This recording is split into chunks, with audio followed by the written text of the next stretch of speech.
saya ingin membahas permasalahan berkaitan dengan fikih kurban. Dikarenakan saya lihat di kalender sekitar 4 kali pertemuan lagi mulai dari pagi ini kita akan memasuki Idul Adha, dan perlu nampak bagi kita fikih yang tahunan seperti ini. Walaupun mungkin di antara kita ada yang tidak berkorban, siapa tahu dia dapat tugas untuk diamanai memotong hewan kurban dan yang lainnya. Di sini sedikit banyaknya kita harus tahu fikihnya. Mudah-mudahan waktu yang 4 kali pertemuan ini mencukupi waktunya untuk membahas permasalahan tersebut. Kalau mau dibahas sekali pertemuan itu bisa, namun dalam hal ini perlu agar kita bahas panjang lebar, dikarenakan permasalahan fikih kurban ini sebagaimana pembahasan fikih ya luas, ada permasalahan-permasalahan atau cabang-cabang permasalahan yang perlu dibahas. Yang pertama berkaitan dengan definisi hewan kurban. Dalam bahasa Arab, hewan kurban didefinisikan dengan istilah lain yaitu al-udhiyah. Al-udhiyah yaitu hewan kurban yang disembelih bagi orang-orang yang tidak berhaji pada hari Idul Adha dan juga hari Tasyrik. Lamanya selama 4 hari. Kapan waktu penyembelihannya? Setelah sholat Id dimulai. Jadi hewan kurban atau kurban itu adalah ma'jubiha fi ayyamin nahar wa ayyamin tasyrik min ibilin aw baqarin aw ghanamin. Hewan kurban adalah hewan yang disembelih pada hari Idul Adha 10 Dzulhijjah. 10 Dzulhijjah itu disebut dengan Yaumun Nahar. Kalau 11, 12, 13 disebut dengan Ayyamut Tasyrik, hari-hari tasyrik. Kalau tanggal 9 disebut dengan hari apa? Arafah. Tanggal 8 disebut dengan hari Tarwiyah. Itu istilah-istilahnya.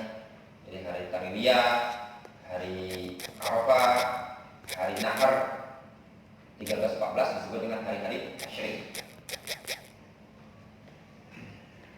Kemudian apa hukum hewan kurban ini tadi?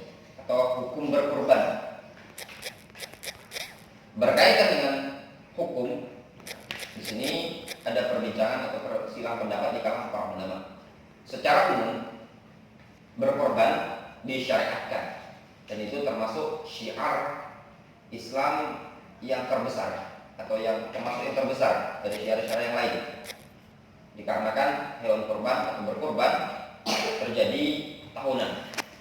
Allah Subhanahu wa taala menyebutkan wal budna ja'alna lakum min sya'airillahi lakum fiha khair.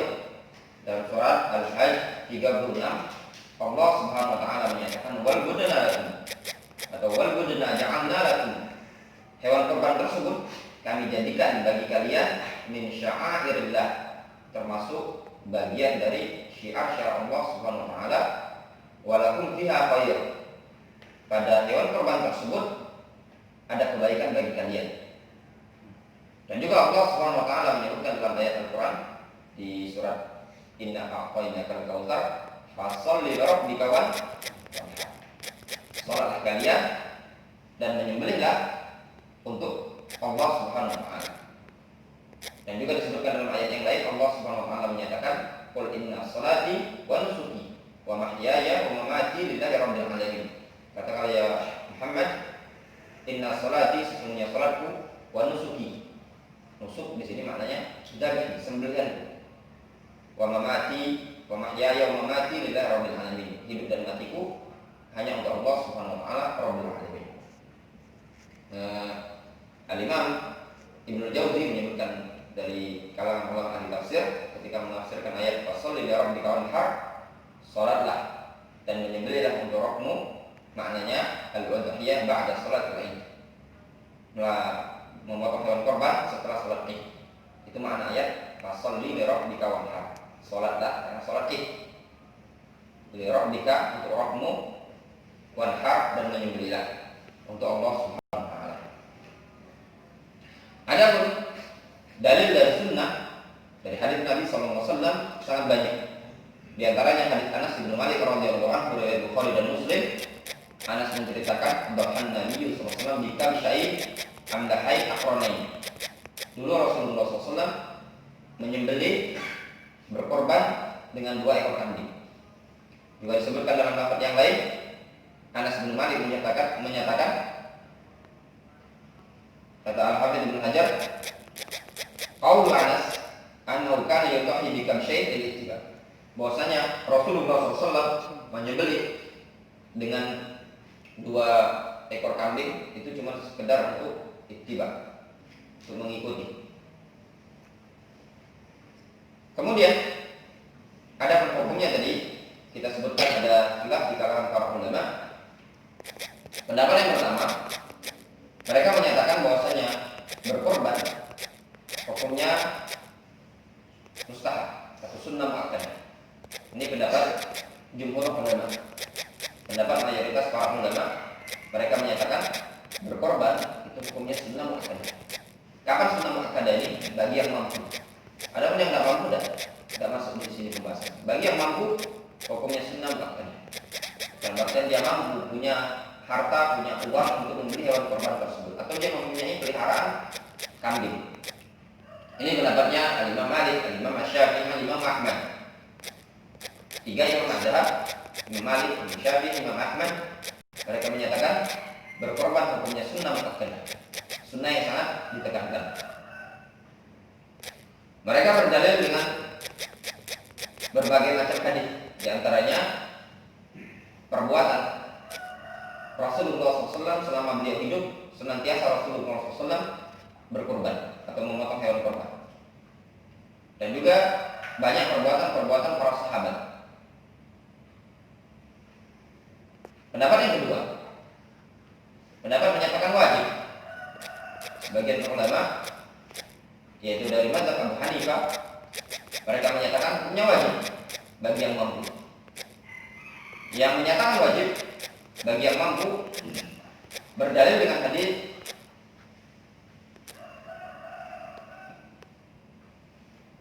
Rasulullah SAW menyatakan, man kana lahu sa'ah wa lam yudhi fala yaqrabanna musallana.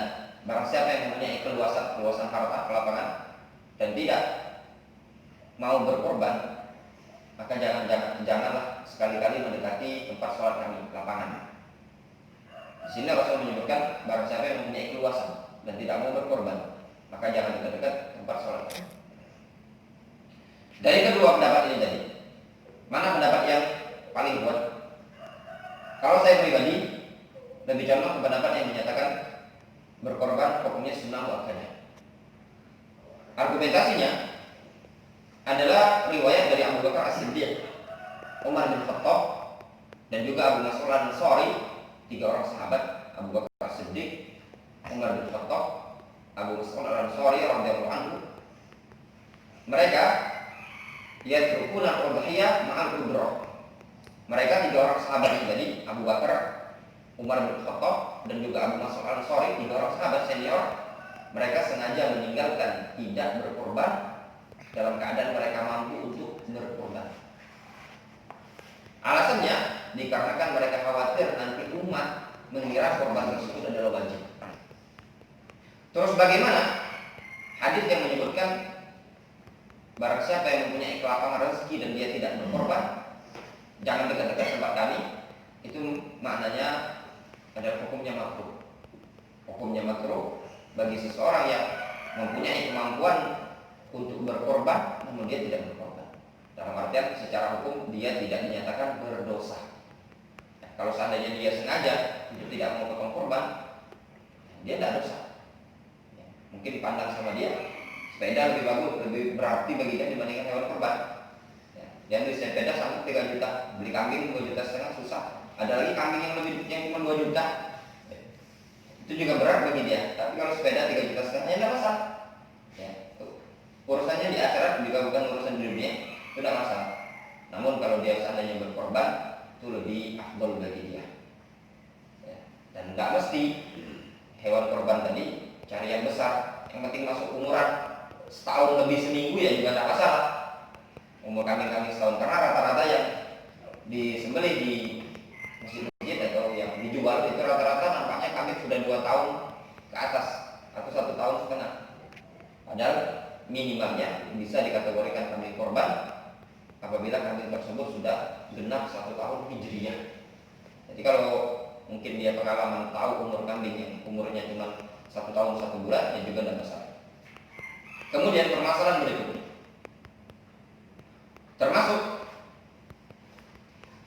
perkara yang disunnahkan berkaitan dengan udhiyah adalah memperbagus dan menggemukkan hewan kurban. Setelah kita tahu hukum kurban tadi, hukumnya sunnah muakkadah, kita ingin berkorban ya, hukumnya sunnah muakkadah misalkan, maka pilih kambing yang gemuk. Tidak mesti besar, tapi dia berisi. Kalau besar saja cuma badannya tulang. Kemudian disunnahkan menggemukkan hewan kurban. Nah, dari sini kalau para jemaah sekalian, sebaiknya mungkin kalau mau beli hewan kurban, mendingan cari yang pemelihara hewan, bukan yang pedagang hewan. Dalam artian hewan itu kita pesan yang dia memang kambing milik dia peliharaan. Sebab kenapa? Kalau hewan korban yang dijual di pinggir jalan itu ya sah-sah saja.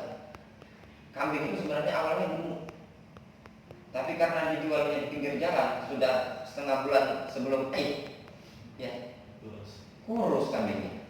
Karena dikasih makan sama dia yang penting asal nggak mati kan. Kasih makanannya tadi bukan untuk menggemukkan, tapi supaya tidak mati. Nah seperti ini terkadang kita beli awalnya, lihat pertama kali dia jual kambingnya gemuk, setengah bulan kemudian diambil untuk dipotong sudah kurus juga. Ini kurang tepat. Disebutkan oleh para ulama, dan Abdullah bin Abbas ketika mentafsirkan firman Allah Subhanahu wa taala, "Wa man yu'azzim sya'airallah fa innaha min taqwal qulub." Barang siapa yang mengagungkan syariat Allah Subhanahu wa taala, sesungguhnya yang demikian itu termasuk bagian dari ketakwaan hati. Abdullah bin Abbas menyatakan ta'zimuha ismanuha, termasuk bagian dari mengagungkan hewan kurban adalah istismanuha, menggemukkannya, wasdi'dhamuha wastihsanuha, serta memuliakannya dan memperbagus hewan tersebut. Itu tafsir dari Abdullah bin Abbas ketika menyebutkan wa man yu'azzim sya'airallah, barang siapa yang mengagungkan syariat Allah Subhanahu wa taala, kata Abdullah bin Abbas, termasuk bagian dari mengagungkan syiar Allah Subhanahu wa taala adalah mempergemuk hewan kurban. Adapun keutamaan secara khusus tentang hewan kurban, tidak ada dalil secara khusus yang menyebutkan keutamaan hewan kurban. Secara khusus ya, khusus kambing kurban ini tadi. Adapun yang beredar di masyarakat bahwasanya hewan kurban tersebut keutamaannya nanti jadi tunggangan di akhirat, jadi kendaraan, itu adalah dalil-dalil tidak ada yang sahih. Ya, tidak ada yang sahih. Al-Imam Ibnu Al-Arabi Al-Maliki dalam kitab Syarah Sunan Tirmidzi, beliau menyebutkan laisa fi fadlil udhiyah haditsun sahihun wa qad rawan nas biha ajaib lam tasih. Tidak ada satu hadis pun yang sahih tentang keutamaan menyembelih keutamaan hewan kurban, keutamaan khusus hewan kurban. Tidak ada hadis yang sahih. Sungguh telah banyak hadis-hadis yang diriwayatkan oleh umat manusia, namun tidak ada hadis yang sahih sedikit pun. Intinya, kalau ditanya tentang keutamaan hewan kurban itu secara khusus tidak ada. Adapun anjuran secara umum dalam ayat ataupun dalam hadis itu ada. Secara khusus itu misalkan yang tadi saya sebutkan, bahwasanya nanti hewan kurbannya jadi tunggangan. Kalau dia tidak berkorban di dunia, nanti di akhirat orang jalan pakai kendaraan mereka masing-masing, dia jalan kaki. Ini pikiran, bukan di sana itu apa tol itu jalan raya, ya kan? Mau ada kendaraan. Itu khurafat ya, tidak ada hadis yang sahih. Itu ada masyhur di masyarakat. Katanya kalau punya kambing ya nanti dia jalannya pakai kambing nanti di akhirat. Akhirnya cuma korbannya apa? Akibat dari keyakinan seperti ini, korbannya cuma setahun sekali, seumur hidup sekali. Kenapa? Dikarenakan kendaraan cuma dibutuhkan satu, Pak. Tidak banyak-banyak. Padahal seandainya dia mampu untuk berkorban setiap tahun, maka itu afdol. Pembahasan berikut.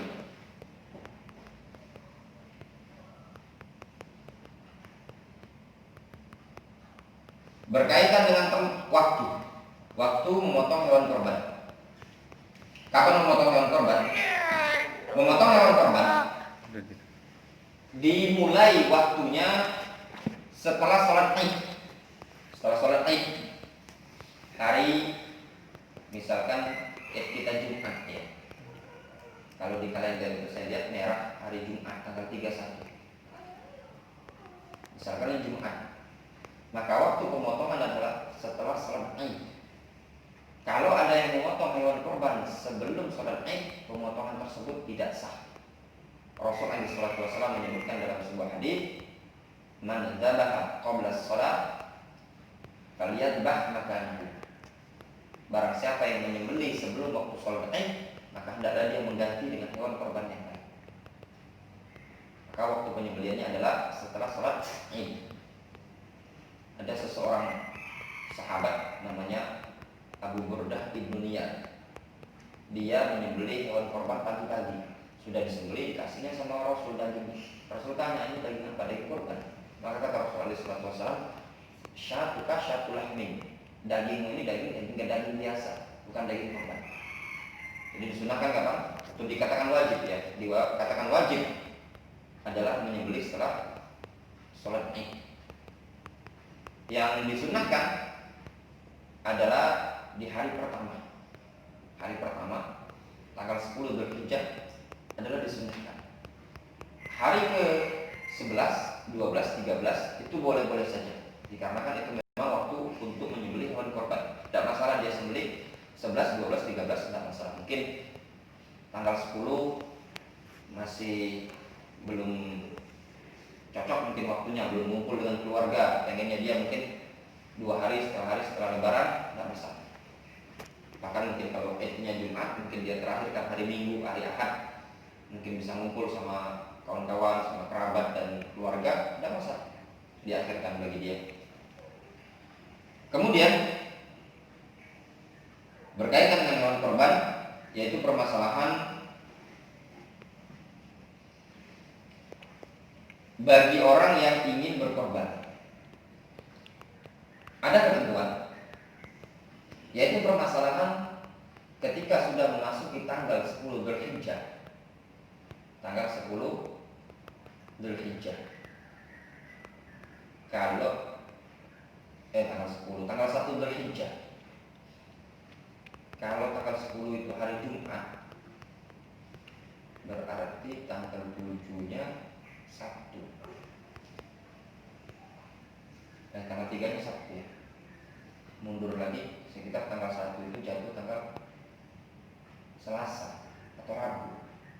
Ya Rabu, berarti tanggal 7 Sabtu, tanggal 3 itu Sabtu, tanggal 2 Jumat, tanggal 1 Rabu Ustaz. Rabu ya, Rabu.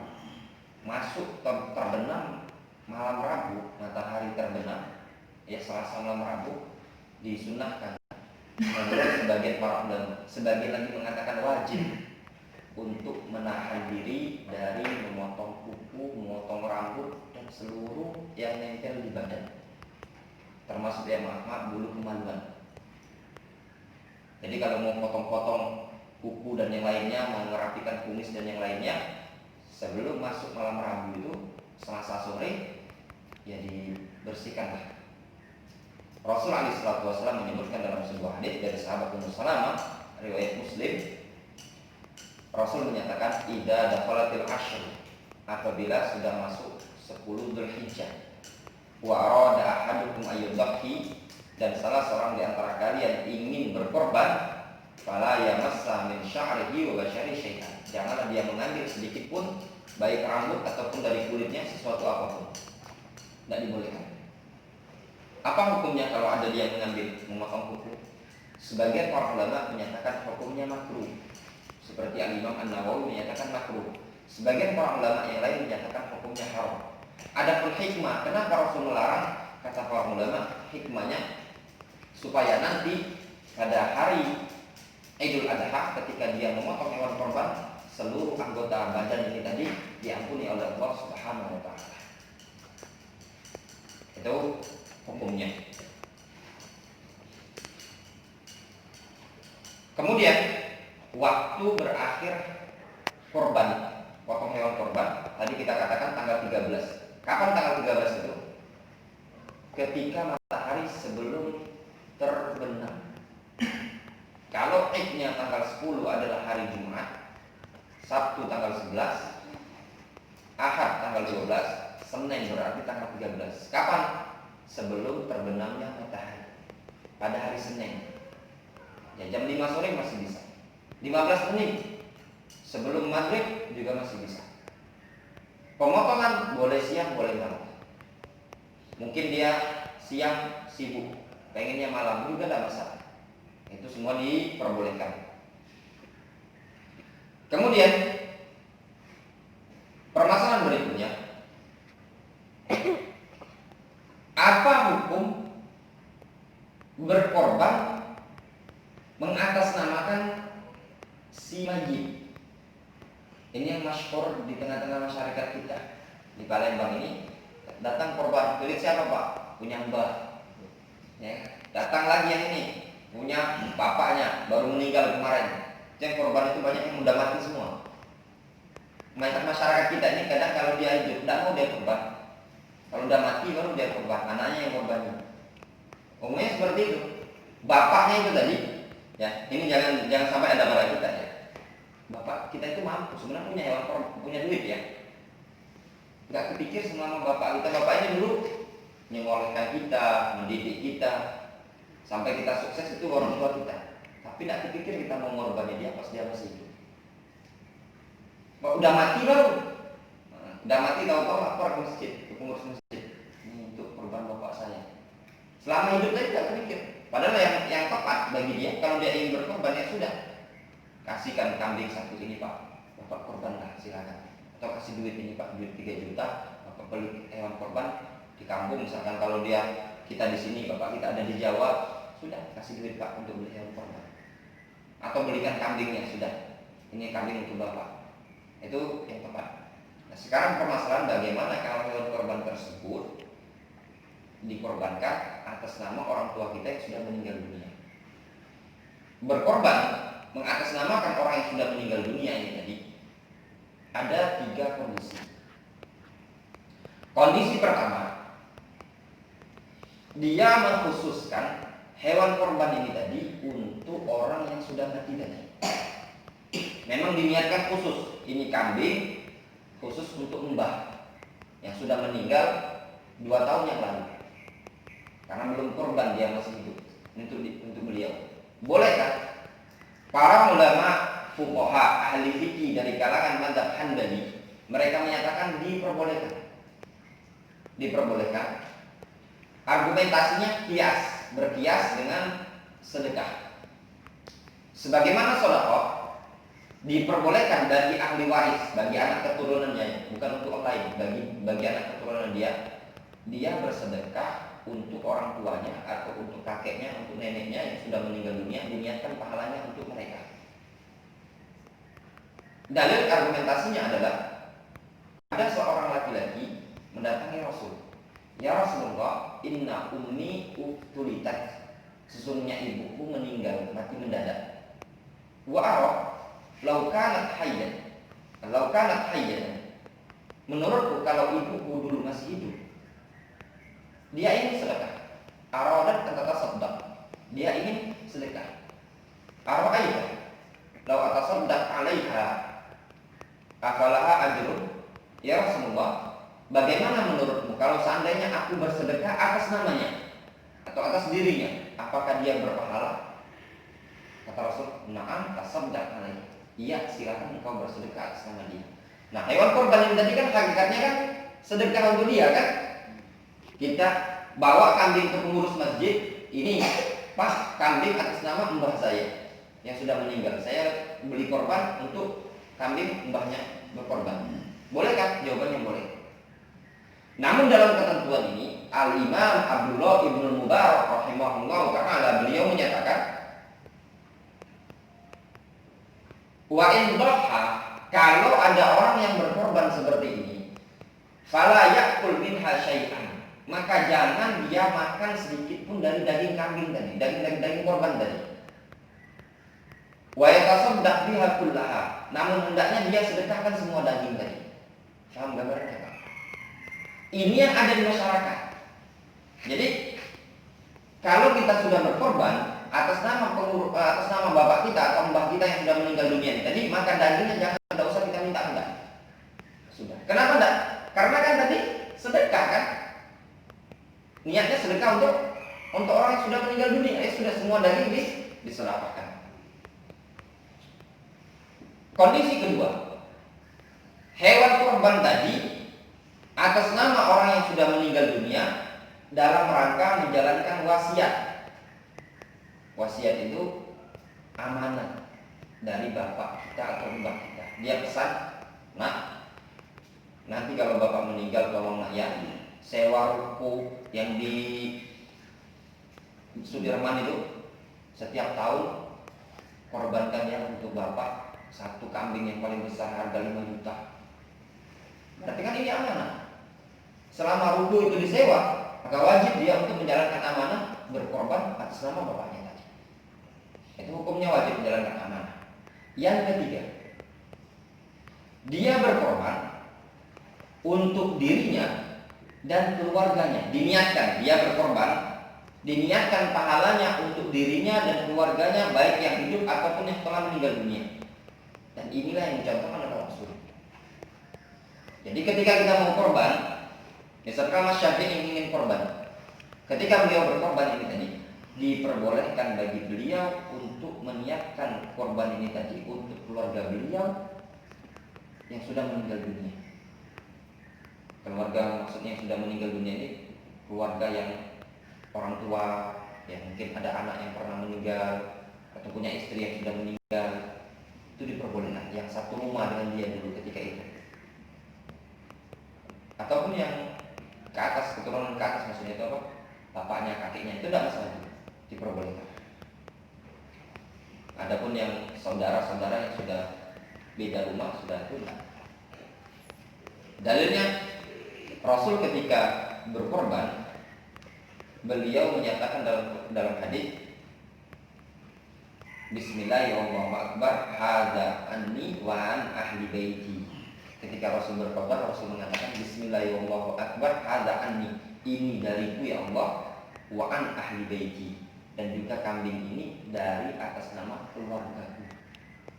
Padahal ahli baiti, keluargaku. Rasul pernah meninggal istri kan? Istri beliau Khadijah kan? Rasul pernah meninggal anaknya kan? Kata para ulama, ini ucapan Rasul meliputi dari keluargaku, meliputi keluarga beliau yang masih hidup ataupun keluarga beliau yang sudah meninggal dunia. Nah, kemudian berkaitan dengan hewan kurban tersebut, termasuk poin yang salah di tengah-tengah masyarakat. Ketika kita berkorban dalam keadaan kita masih hidup, ya, kitanya masih hidup, yang ada di tengah-tengah masyarakat, tidak boleh lagi kita minta hewan kurbannya. Jangan minta-minta. Sehingga kadang sebagian orang yang berkorban itu nggak dapat daging sama pengurus masjidnya. Alasannya kenapa? Yang poin pertama tadi, kamu udah korban. Dulu para ulama yang dulu bilang, kalau udah berkorban jangan makan-makan, semuanya disedekahkan. Ini nyampur. Ya. Bedakan dua permasalahan. Permasalahan pertama, kita berkorban untuk orang yang sudah mati atas nama mbah kita yang sudah mati. Kalau yang seperti ini, yang sunnah, yang tepat, kita tidak minta, tidak makan sedikit pun dari daging tadi. Kondisi kedua, kita berkorban dan kita masih hidup. Misalnya Mas Syafi'i ingin korban, Mas Aziz ingin korban, boleh dan bahkan sunnah. Menurut sunnah pendapat sebagian para ulama, hukumnya wajib bagi yang berkorban makan dari daging hewan korban tadi. Dalilnya firman Allah Subhanahu wa taala dalam Al-Qur'an Al-Karim, fa idza wajabat junubuha fakulu minha. Apabila hewan korban tersebut telah meninggal, telah mati, ya, telah terjatuh, mati, fakulu minha, makalah dari daging hewan tersebut. Di sini para ulama menyebutkan, mayoritas para ulama menyatakan hukumnya sunnah. Sunnah bagi yang berkorban makan dari daging hewan korban tadi. Sebagian para ulama menyatakan hukumnya wajib. Namun dari dua pendapat tadi, kalau saya pribadi lebih condong ke pendapat yang menyatakan hukumnya sunnah. Yang pertama, ayat tadi menyebutkan perintah. Yang kedua, praktek Rasul. Rasul ketika berkorban, beliau makan dari daging korban. Tidak masalah. Bahkan ini para jemaah yang dirahmati Allah Subhanahu wa taala, daging korban bukan daging yang biasa, tapi daging istimewa dari daging-daging yang ada. Sebagian orang dia tidak makan daging korban karena udah biasa. Udah makan rendang sudah terbiasa, daging sapi, dan makan daging kambing juga sudah terbiasa. Dalam keadaan daging ini daging istimewa yang kita makan, ya, mungkin kayak kita kemarin udah kita makan sate, anggaplah sate kambing yang dimakan. Itu kambing yang orang yang menyembelih niatnya untuk apa? Untuk dagang kan? Kalau daging kurban niatnya untuk apa? Takarrub. Ibadah, takarrub kepada Allah SWT. Yang ini potong kambing, walaupun sama-sama kambing, ini dia potong kambing dengan niat untuk berjualan. Walaupun sama-sama baca bismillah, yang ini baca bismillah, bismillah, sah dagingnya, halal. Tapi niat yang menyembelih itu apa? Untuk dapat keuntungan dunia, ya kan? Ini kambing dibeli harga 2 juta, harga 1 juta, misalnya kambing sate 1 juta. Dia berharap dari kambing 1 juta ini tadi, ketika dijadikan sate atau dijadikan gulai, bisa jadi 2 juta nanti. Kalau yang ini menyembelih lillahi ta'ala, berkorban taqarrub ila Allah, niatnya kambing ini dibeli 3 juta, ya sudah. Niatnya apa? Biar Allah Subhanahu wa taala membayar pahalanya. Jadi ada nilai lebih. Makanya dalam Al-Qur'an Allah Subhanahu wa taala menyatakan la yanalallahu luhumuha wala dima'uha walakin yanaluhu taqwa minkum. Tidak akan bisa mencapai kepada Allah Subhanahu wa taala darah dan daging hewan korban tersebut, akan tetapi akan bisa tercapai dengan ketakwaan. Tatkala menyembelih didasari ketakwaan kepada Allah Subhanahu wa taala. Itu menunjukkan apa? Keistimewaan dari korban. Makanya para ulama sebagian menyatakan hukumnya wajib. Walaupun pendapat mayoritas para ulama, kita katakan tadi ya, pendapat yang lebih kuat, pendapat mayoritas para ulama menyatakan hukumnya sunnah. Tidak ada masalah. Kalaupun seandainya dia tidak makan daging, ya, banyak kolesterol dan yang lainnya, darah tinggi dan yang lainnya, dicoba sedikit saja mencicipi, walaupun cuma 1 potong daging, itu hukumnya sunnah. Ya kalau memang tetap tidak bisa dia mengkonsumsi daging, ya sudah tidak masalah. Intinya secara kalau kita badan kita fisik sehat, kita makan, itu hukumnya sunnah. Kemudian berkaitan dengan permasalahan daging tersebut, apakah harus dibagi sepertiga?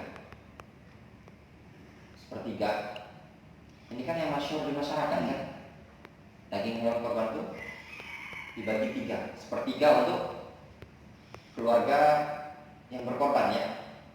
Misalkan ada kambing, ditimbang kambing itu sekitar bersihnya 15 kilo, 5 kilo untuk yang berkorban. Yang seperti ini memang para ulama menyebutkan hukumnya boleh-boleh saja. Memang disebutkan untuk daging korban tersebut bisa 3 kemanfaatan yang dia manfaatkan. Yang pertama, dimanfaatkan bagi dia untuk al-akl, untuk dia makan bersama keluarganya.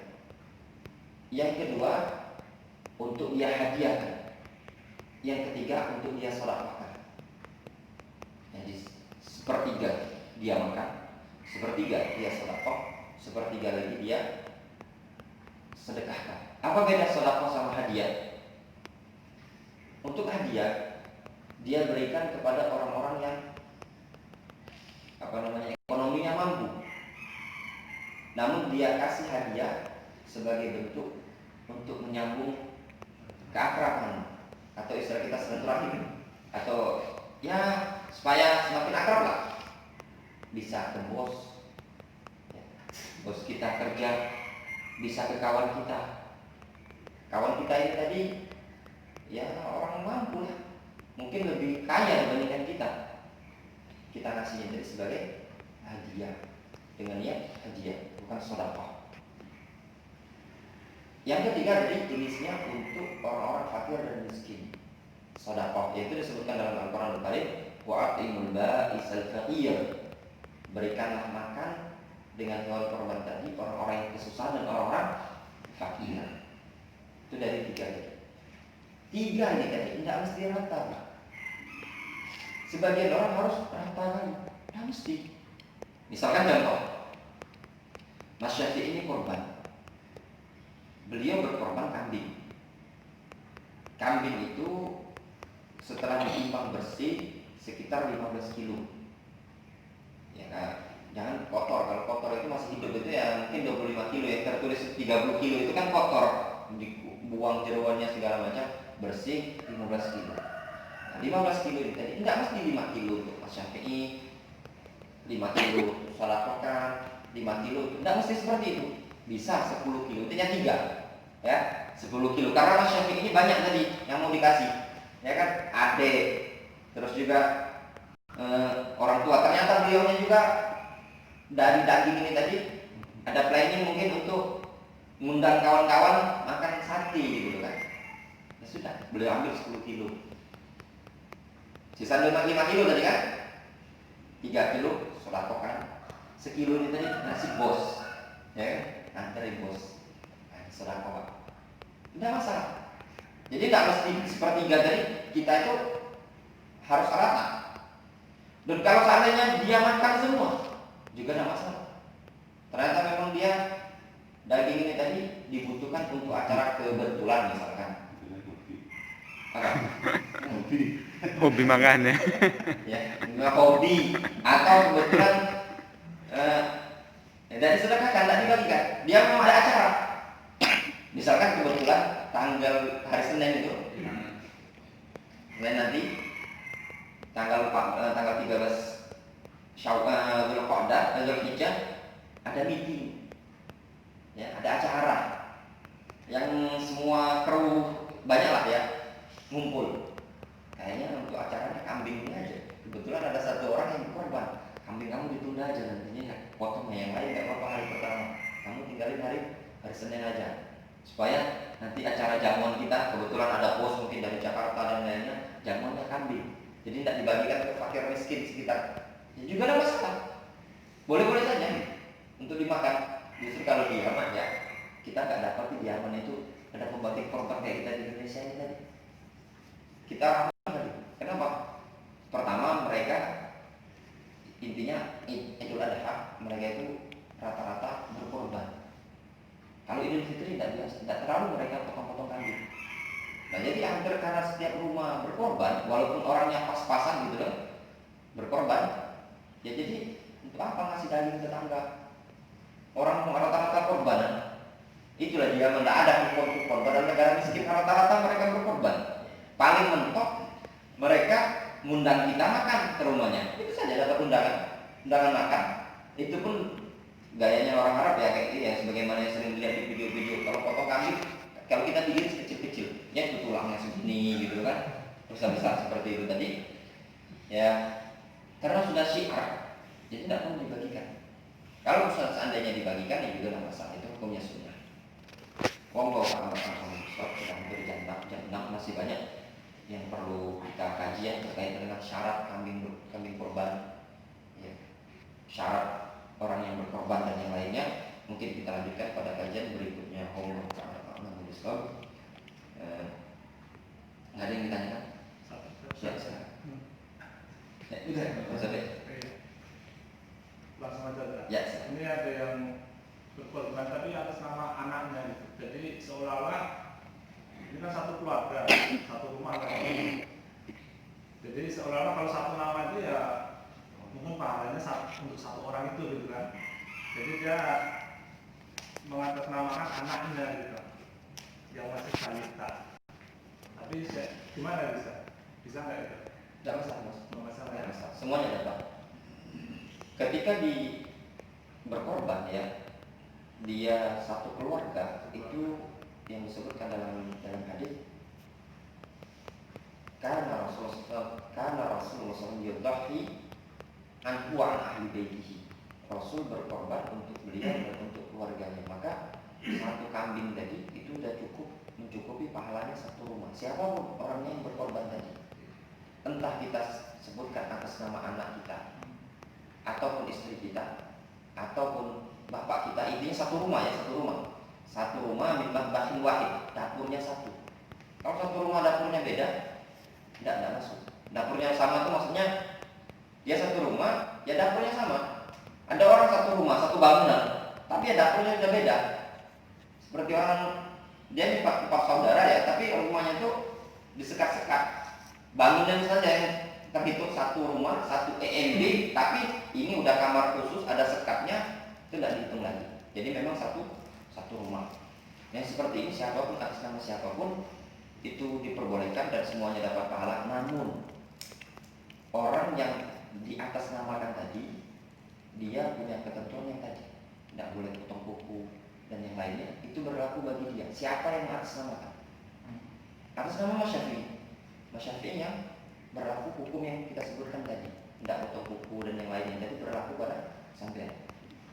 Kalau atas istri, ya kan, maka istri yang tanggung jawab. Itu hukum. Yang lain tidak masalah, potong kuku yang lain tidak masalah. Untuk hukum tadi berlaku atas pengatasnamaan tadi. Gitu. Dipahami? Ada beberapa pertanyaan. Hukum sholat Jumat yang jatuh di hari itu seperti apa? Sama bolehkah berkurban dengan hewan betina?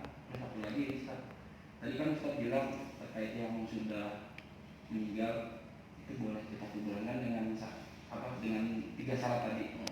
Nah, kalau kita ambil yang pertama sedekah itu, nah itu hewan kurbannya itu kita atasnamakan siapa? Yang pertama boleh nggak? Tapi kemungkinan biasanya di Indonesia ini kalau udah kalendernya merah jangan berubah lagi. Kalau kayak dulu ya kan, seringan Indonesia ini udah, masya Allah untuk sekarang udah kelop terus, gitu tadi. Dua ormas besar Indonesia ini pun, Muhammadiyah sama Nahdlatul Ulama, sudah banyak akurnya untuk masalah ya. Dan masalah ini sudah tidak ada perbedaan hampir beberapa tahun ini. Nah, bagaimana ketika bertepatan dengan hari Jumat, apakah kita boleh tidak sholat Jumat? Dalam hal ini secara hukum disebutkan dalam hadis, bagi orang yang sholat Jumat, sholat Id paginya, boleh bagi dia untuk tidak sholat Id lagi. Tidak sholat Id, untuk sholat Jumat siangnya. Mereka berdalil dengan hadis Rasulullah SAW menyatakan, hadis yang disahihkan oleh sebagian para ulama, Inna nahnu nakhthub, sesungguhnya kami hari ini akan melaksanakan khutbah Jumat, sholat Jumat. Ya. Man arada ayyadha falyadhhab wa inna mujammi'un. Barang siapa ingin pergi, atau man arada ayyajlis falyajlis, barang siapa ingin tetap di rumah tidak masalah. Wa inna mujammi'un, adapun kami tetap akan melaksanakannya. Di sini ada ketentuan. Pada lafaz ucapan Rasul tadi, inna nahnu nakhthub, hari ini kita tetap akan melaksanakan khutbah Jumat. Man arada yajlis falyajlis, barang siapa yang ingin duduk di rumah, maksudnya tidak hadir ke masjid, tidak masalah, duduk saja di rumah. Wa inna mujammi'un, namun kami tetap kumpul sholat Jumat.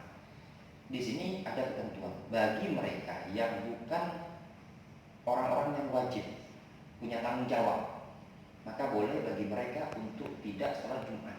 Kalau sudah sholat Id, ingat ketentuan, jika sudah sholat Id, ini itu dan tidak sholat, alasan kopi, nggak sholat, dipaksa sholat lagi. Nah ini nanti salah gitu kan. Kita kan udah sholat di sini kan. Nah, kemudian ketentuan kedua, dia berlaku bagi masyarakat biasa. Adapun yang tokoh masyarakat, dan juga pengurus-pengurus masjid, musola, maka mereka punya kewajiban untuk tetap. Kenapa? Karena Rasul tadi menyebutkan wa inna mujahidun, kami tetap kumpul sholat Id. Di sini apa? Karena posisi Rasul siapa ketika itu? Wali Amr kan, beliau tokoh agama plus pemimpin kota Madinah kan, di situ tadi. Jadi bagi tokoh masyarakat, tokoh agama tetap dia sholat Id. Jadi tidak tetap sholat Jumat. Jadi bukan kosong sama sekali masjid tadi. Jangan dikira kan kita sudah sholat Id, jadi tidak usah sholat Jumat. Kosong masjid, sepi. Nah, tidak seperti itu. Itu keliru pemahaman. Difahami? Yang kedua, kambing betina. Boleh apa enggak? Mereka menyebutkan yang afdol, ingat afdol nanti yang kita bahas. Yang afdol berkorban adalah dengan kambing laki-laki. Adapun dengan kambing betina boleh-boleh saja dan hukumnya sah. Dari sisi mana dikatakan afdol kambing laki-laki? Dinukilkan dalam beberapa riwayat Rasulullah SAW berkorban dengan kambing yang al-mawju'in, kambing yang terpotong biji kemaluannya, yang dikebiri. Tidak masalah ya berkorban dengan kambing yang biji kemaluannya terpotong. Nanti akan kita bahas syarat kambing korban itu. Bagaimana kalau kambing yang tak bertanduk, kata tanduknya biji kemaluannya ya dimakan anjing dari kecil. Saya sempat tahun dulu ada kita kawan bilang, gimana Ustaz, korban ada kambing itu sapi besar murah, dia minta murah sekali, tapi masalahnya biji kemaluannya dimakan anjing ketika masih kecil. Itu hilang. Gimana, sah apa enggak? Ya sah-sah saja, tidak masalah. Nah yang seperti ini diperbolehkan. Jadi dari sini tadi para ulama menyebutkan yang afdal untuk laki-laki, untuk kambing jantan. Boleh kan betina? Boleh. Tidak masalah, diperbolehkan. Namun untuk kita di masyarakat ini tadi, kalau kita mau korban kambing betina karena lebih murah, ya, caranya jangan diantarkan ke masjid. Nanti pro dan kontra, ditolak, masyarakat tidak paham. Banyak yang tidak paham. Mereka mengatakan wajib kambing laki-laki itu. Mereka tidak tahu. Ketika mereka tidak tahu nih, kita akan nanti dicemooh sama masyarakat dan lain. Kalau mau potong sini gampang, panggil saja saya, nanti kita gar sama kawan-kawan. Kalau kami tidak ada masalah, termasuk juga akikoh, tidak harus laki-laki. Ini kami jantan, kami betina juga diperbolehkan. Mungkin kami betina dia, sebagian orang mau beli kambing jantan, harganya mungkin sekitar 1,5 juta untuk kambing jantan akikoh, misalkan. Kalau kambing perempuan cuma 1 juta, duitnya cuma 1 juta, beli saja kambing perempuan juga tidak masalah. Kemudian pertanyaan yang ketiga tadi, masalah langsung menyebutkan atas nama, gitu kan? Ini untuk mbah. Siapa mbah-mbahnya? Misalkan Pariono, misalkan ya. Datang ke pengurus masjid. Pak Ustadz ini Pak Yai di kambing atas nama Mbah Pariono, meninggal 5 tahun yang lalu. Mbah itu baik dulu, aku kuliah sering dikasih duit. Nah, ini kalau potongkan hewan korban tidak masalah. Nanti yang berkorban, yang menyembelih, sunnahnya dia menyebut nama Pariono, bukannya nama kita. Ya, nanti dia bilang Bismillahirrahmanirrahim, Allahumma taqabbal min Pariono. Itu tadi. Itu hukumnya sunnah saja sih. Kalau namanya terlalu susah diingat, cukup Bismillahirrahmanirrahim itu udah sah. Memang ribut saya di kampung, di komplek itu potong hewan korban itu udah nempel di lehernya itu udah yang mana ya kertas itu namanya panjang kan, yang nama orang sekarang ini ya, itu ada yang perempuan namanya 3 suku kata, udah 3 suku kata pakai gitu pula. Ya namanya panjang kali ini nanti kita nanti malah kelupaan baca bismillah, mikirin nama panjang seperti ini. Apalagi nama-nama sekarang ini kan susah kan, nama-nama keren ini susah, itu tadi panjang sekali disebutin namanya 3, udah nama dia 3 suku kata, ditambah nama bintinya lagi. Yang seperti ini cukup semata-mata bismillah udah cukup. Yang penting niat kita tadi. Nah kalau kita udah niatkan nama atas nama bapak atau mbah kita yang sudah meninggal ini tadi, maka yang tepat dan yang afdol bagi kita untuk tidak minta daging sama sekali. Ya sudah, tidak usah nanya-nanya, tidak usah minta-minta. Ya sudah, kasihkan semuanya. Nanti kalau kurang ya pengen makin lagi gitu. Cari kawan yang ada yang berkorban gitu. Sama Mas Syafi'i bilang atau Mas Aziz bilang, ya sudah, sis, kamu korban ya, jangan lupa ya dagingnya. Misalnya daging kambing ke saya udah tumbah semua itu sedekahnya. Sudah. Kalau kita diantar itu gimana Pak? Tidak masalah, kalau diantarin tidak masalah. Yang masalah. Iya, diantarin. Kita tidak minta ya, kita diantarin sendiri juga nggak masalah. Kita sudah niat untuk ngasih semua, kita diantarin ya. Ya umumnya pengurus masjid seperti itu sih. Umumnya anterin ngasih. Asal jangan pesen Pak. Asal jangan Nanti anterinnya itu. ya, asal jangan pesan. Tapi kalau kita korban atas nama keluarga kita yang masih hidup ini, kita pesan tidak masalah. Boleh itu. Numpang-numpang. Jadi kalau saya ngomongkan seperti itu, saya kasih tahu karena perkara ini saya kasih tahu, Mas. Jadi bagian berkorban itu saya bilang, mau apa sih Pak? Kan boleh minta, mau pahanya, hatinya. Setelah dikasih tahu dia, ya udah Ustaz, saya minta pahanya sama hatinya saja. Ada yang minta tulang iganya saja. Sudah tidak masalah, memang hukumnya sunnah. Justru kalau enggak, ini juga kalau kita bentuk panitia nanti kita bahas lewat pertemuan berikutnya. Kalau kita misalkan di sini kita ada acara potong korban, kita panitia. Setiap yang korban, misalkan masyarakat pengurusnya di sini, ya kan? Yang mau potong korban datang misalkan dari kawan-kawan yang ada, ditanya, dicatat namanya. Ini kambing, kamu korban kambing, kamu maunya apa? Nanti datangnya. Oh dia bilang saya minta pahanya aja 4 itu saya yang lainnya terserah. Ya sudah nanti kasih aja pahanya. Itu tadi kan. Kalau dia bilang saya minta kepalanya saja, yang lainnya sedekahkan terserah bos sama panitia. Karena bisa jadi dia itu untuk berkorban tadi memang ada planning yang dagingnya itu mau disati lah, entah mau apa gitu kan. Nah, terus juga orang berkorban itu terkadang di masyarakat kita ini dia mungkin ada keluarga kerabat.